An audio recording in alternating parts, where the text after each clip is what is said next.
10,000 years, not just in Africa, but all over the damn planet damn near.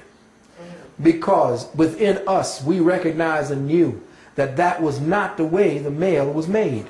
And if you go into the old medical books, which I studied, the Gray's Anatomy, it's funny how Gray's Anatomy is no longer being referred to as the best book on anatomy.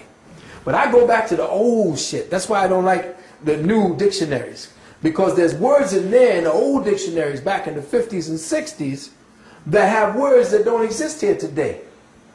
So what I've done is I studied and found out that when a child is being formed inside of the mother's womb, you can tell it's going to be either male or female because one of two different ducts are being formed. When it's a male, coming off of the kidneys is something called the Wolffian duct. And yeah, it's Wolffian duct, I believe. If it's reversed, then take what I'm saying as reversed. Okay, the Wolffian duct, we'll say. Coming off of the kidneys and the forming of the fetus is something called the Wolffian duct. And in the book it states that the Wolffian duct begins to develop into the penis. And as the child is developing, the penis is developing, you get right to the head. And as the child is developed, all of a sudden there's a spurt of growth that covers right over the head. And they say, well, why would it need to cover over the head? And they say, well, that's what is there. Nature did it, it's to protect it. I say, well, what if that's a pathological expression of nature? And the ancestors knew that and removed it. Because in the previous knowledge of the ancestors, they never had it before. Now we go to the clitoris. And we say that the females who have a 10,000-year-old secret society of women who still do it, dealing with a tradition, they say, well, they're butchering it. Yeah, well, back in the days, they didn't butcher it because just like the umbilical cord was tied off and dried up, the same thing happened to the clitoris back then. Because the women knew what to drink and they knew what to use on the clitoris to dry it up and atrophy the masculine principle within themselves. So for the woman to become a woman, she had to atrophy that so that she could be the woman. For the man to be the man, he had to take off the female presence on him. So when you begin to see it from the wisdom of the ancients, you begin to understand. Now, when the man goes back after he's done what he's done and he's growing older, or he wants to become a priest, what does he do?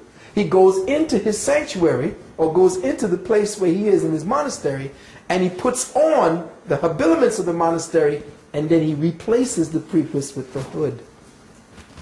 That's the reason for that. Okay. That's the expression, because he's now asexual and he has both sexes that he represents. He's not supposed to be sexual. The hood represents the return of the prepuce over this head. You see, when we stop falling into the bullshit, whatever it is that white people are trying to tell us about ourselves, and we stop playing into that game that white folks got us believing is real, of course it's going to be butchering. Because if the sisters back then don't have the same cultural tools and cultural rituals and cultural knowledge that they did, that conducted that ritual for the females, of course it's going to be butchery and it's not going to be the same anymore. What is the same in our society anymore? But if they're trying to continue the tradition, it was for a reason. And for them to be castigated after doing it for 10,000 years and you coming along with all your knowledge and science and saying, well, you shouldn't do that. It's called female genital mutilation. What the hell does that mean? Yeah, it's just another white woman's way of functioning and trying to take over. And most of the sisters, that's the one, right, and most of the sisters promoting against that tradition were educated in Europe. You see. Exactly, all of them. So I as far as the situation with the sisters and the prepuce and all that, I know what that was for, so I'm not condemning them, because in their own genetic memory of their ancestors, they're following through with what they knew to be right at the time.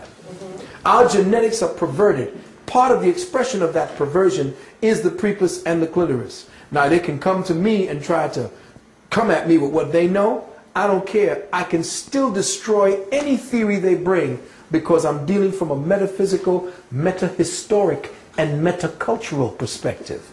They will never get behind what the culture is seeing in front. They don't go behind why it happened. Some, even the brothers and sisters in Africa, don't even know why they still do it. They just know that they do it because their ancestors did it. Like they braid their hair. Exactly. braiding their hair, doing it, what do you call it, putting it through their lip, putting it through their ear. They know that this was for some reason, but it now becomes ornamentation, or it just becomes medical now. You see, but it was for a scientific reason. We didn't do stupid things to ourselves. Now, moving right along, if we want to deal with any questioning having to do with the DNA and consciousness, I'd be more than happy to speak on it. I have a few questions. Am I surprised? No. I'll give you two. I have several, but I give you two. DNA series. If you can kind of draw out how they determine what is a series. I don't know if you can. Well, again, I'm not versed in what they're speaking about as far as a series is concerned, and I'm sure that, what was his name again? Dr. Kenneth Kidd. Right, you know who could actually give you good knowledge on that? I spoke with Ann Brown. Good. Very good. Now, what